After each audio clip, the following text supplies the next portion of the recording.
With the rising interest of Japanese racing culture, bringing in the return of once popular highway racing subgenre, and a dramatic increase of toge racing, over the last couple of years we've seen its rise from several titles or mods that would bring in experiences. And we're covering a very recent one that is coming out pretty soon. This is JDM or Japanese Drift Master, a title some of you may be familiar with thanks to its demo from September of 2023, which was actually done in a unique way as the demo had basically been designed to be sort of a prequel to the main game's story. As the name suggests, the focus of this title is basically drifting, with the map taking place within the area of Guntama Prefecture, with its many winding mountain roads, perfect for its toge races, and the big city area. To top it off, the game itself is very proud to show its inspirations, being very unapologetically anime style.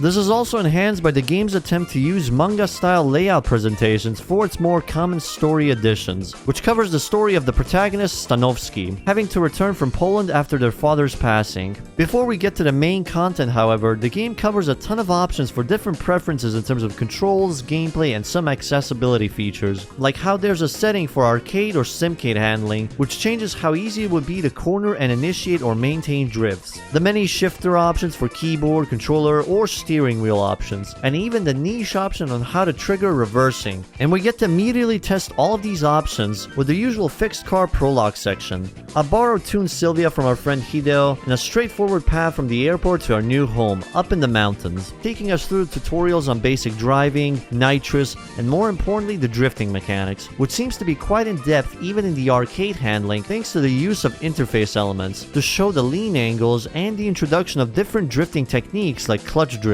This is also the perfect time to test out if the game has any form of damage model, and there doesn't seem to be any. No matter how badly you drift into the walls and other cars, the car is pretty much in perfect condition. The user interface is also certainly inspired by the one in Forza Horizon, but I really dig the design choice of having the minimap be a thing we see from the phone. It gives off some level of realism to the game, alongside its first-person view. However, if you're more into the stylish camera options, there are some unusual choices, like having the camera right next to the car, or like one of those weird fisheye lens cameras they would attach in drift competitions. And the map is also massive. Considering we just went from the airport at the bottom left side of the map up to the north in the mountains, it just feels right driving past these roads. It's not just the open world either. There's a bunch of closed track circuits that may seem really close to some real life tracks as well. What awaits after this is an even deeper tutorial level, one that also has tiered rewards based on the different set criterias. It is certainly easier thanks to the closed track layout, and it does feel better compared to the demo version. After this, the Kawabata driving school is pretty much open, and it reveals a ton of race types that are available here, so it's not just purely about drifting. The classes themselves are stacked, with each stage designed to teach players of different mechanics like the drift multiplier, weather effects, drift zones, and how to handle them in more complicated road layouts. The drift scoring system is kind of weird. It seems to follow a similar system to Forza's skill scoring, and every collision doesn't instantly end the drift score. Grip races, meanwhile, are the closest thing to TXR Drift's toge races, while also being the closest to an actual license test. This is definitely a lot simpler on the surface, each test only requiring fast finishing time, but it goes a bit deeper once the longer tracks with mixed terrains are introduced. But of course, there's the drag race as well, which is the simplest one out of the bunch. A simple burnout mechanic and straightforward race on manual transmission. Depending on the performance in each test, our main reward will be rep points, which contribute to levels. The same thing earned for making big scores in the open world sections or races. The menu is also designed in a very interesting way, making it into options on the phone. In case you'd want to refresh on the story again, there's also the option to read manga pages from prior story events, check out mission for each race type, message from friends, or other career related information. Like this new mission delivering sushi, with very unsubtle references. But this mission is also very indicative of how story missions are likely going to be handled, having to deal with style scoring, time scores, and conditions by avoiding any form of collisions on the road. It's surprisingly challenging and an interesting way to use the game's story to justify them, with the follow-up finally giving us a race, even though it's mainly based on drift scores than actual finishing places. And finally, the time to own our first car. Unfortunately, there isn't any option besides this one, but at least we can check out every car available in the dealership from here. It does reveal a bit of a weird mashup, with some cars being licensed like the Hondas and Nissans, while some others are basically extremely similar look-alike likes with made-up names instead. And the car selection definitely varies as well, with the usual sedans, K-cars, trucks, or the usual sports car. Sometimes they might even drop a special limited time offer for certain car discounts, so it's good to keep an eye out for them. Instead, we're thrown into another race, this time mainly to get used to our own car's handling.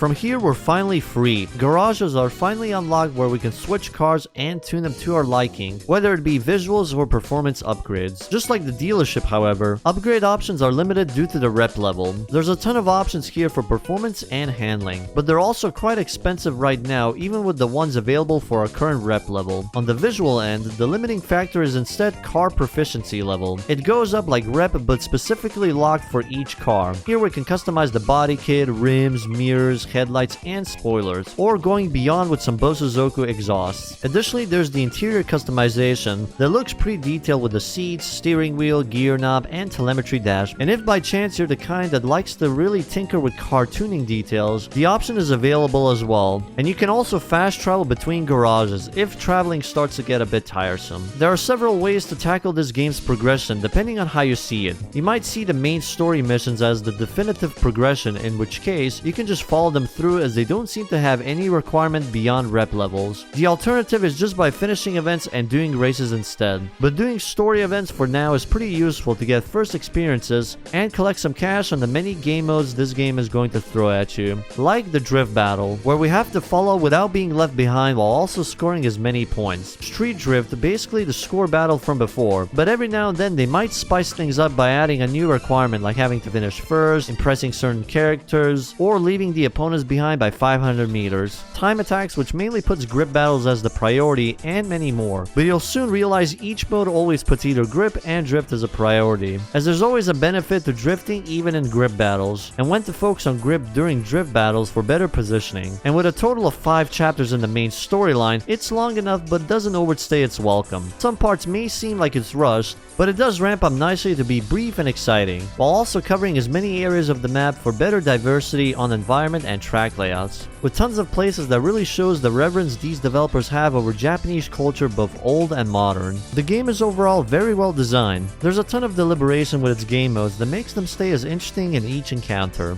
The world map is pretty stunning and vibrant for either racing or sightseeing. And the story, while it's a bit weird at times, it is charming thanks to its consistent presentation. It kind of feels like if TXR Drift is adapted today with an open world map in a way. I definitely recommend this if you're just a fan of drifting, or if you just want to have a relaxing game to unwind with after a stressful day. This game feels like one of those where you can just boot it up, relax, and have a good time without having to worry too much about other stuff. And if that's your thing, I think you're gonna have a fun time with this. And with that, that's all I have to say about JDM Drift Masters for now. I hope you enjoyed this video, and I'll see you next time.